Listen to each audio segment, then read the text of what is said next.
স্পষ্টভাবে বলতে চাই আইন শৃঙ্খলা রক্ষাকারী বাহিনীদের, আমাদের সেনাবাহিনীদের, যে আমাদের ছাত্রছাত্রী ভাই বোনদের বুকে যেন আরেকটা গুলি না যায়।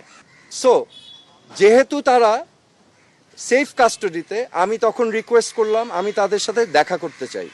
তো প্রতি উত্তরে আমাকে জানানো হয়েছে যে দেখা করতে চাইলে ঊর্ধ্বতন কর্তৃপক্ষের পারমিশন নিয়ে আমার দেখা করতে হবে তাদের সাথে। বাংলাদেশের মুক্তিযুদ্ধ নেতৃত্ব দানকারী বাংলাদেশের প্রথম প্রধানমন্ত্রী তাজউদ্দিন আহমেদ এবং সৈয়দ জোহরা তাজউদ্দিনের সন্তান, এবং আমি নিজেই একজন রাজনীতিবিদ হিসেবে আমি 2 টার্ম বাংলাদেশ সংসদের সদস্য ছিলাম, স্বরাষ্ট্র প্রতিমন্ত্রীর দায়িত্ব পালন করেছি এবং এখন আমি একজন সাধারণ নাগরিক।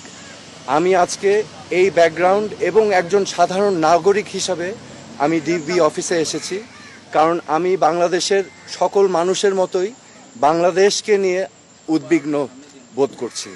আজকে আমরা জানি যে এখানে কোটা আন্দোলন হয়েছে, কোটা সংস্কার আন্দোলন হয়েছে, এবং এই কোটা সংস্কার আন্দোলন নিয়ে আমাদের দেশে একটি অশান্তিপূর্ণ পরিস্থিতি বিরাজ করছে। এখানে শত শত মানুষ নিহত হয়েছে, নিরীহ 5 বছরের বাচ্চা থেকে শুরু করে 8, 10, 15, 16 ছাত্র, সাধারণ মানুষ সহ অনেক মানুষের প্রাণহানি হয়েছে, এবং এটা আমাদের সবাইকে ক্ষত করেছে, আমাদের বিবেককে নাড়া দিয়েছে। এই বিবেকের নাড়ার কারণেই আজকে আমি ব্যক্তিগতভাবে ডিবি অফিসে এসেছি। কেন এসেছি? আমি ডিবি প্রধানের কাছে 3টা প্রশ্ন নিয়ে এসেছিলাম। আমার প্রথম প্রশ্ন ছিল যে এই 6 জন সমন্বয়কারীকে গ্রেফতার করা হয়েছে নাকি সেফ কাস্টাডিতে নেওয়া হয়েছে। দ্বিতীয় প্রশ্ন, যদি অ্যারেস্ট হয়ে থাকে তাহলে আমার কোনো প্রশ্ন নাই, আমার কোনো দাবি নাই, কিন্তু যদি সেফ কাস্টাডি হয়ে থাকে তাহলে আমি তাদের সাথে দেখা করতে চাই। ডিবি প্রধান আমাকে পরবর্তীতে ঊর্ধ্বতন কর্মকর্তার কথা বলে উনি আমাকে জানিয়েছেন যে এই 6 সমন্বয়কারী যেহেতু তাদের নিরাপত্তা নিয়ে উদ্বিগ্ন ছিল, সেই কারণে তাদেরকে সেফ কাস্টাডিতে নেওয়া হয়েছে।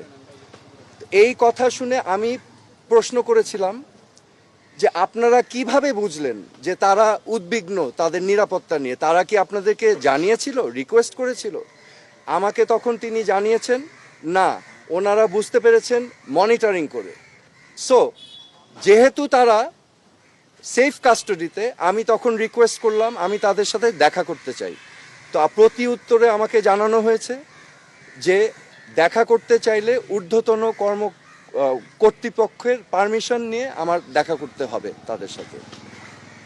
আমার তৃতীয় প্রশ্ন ছিল তাদেরকে কখন সেফ কাস্টাডি থেকে মুক্তি দেওয়া হবে।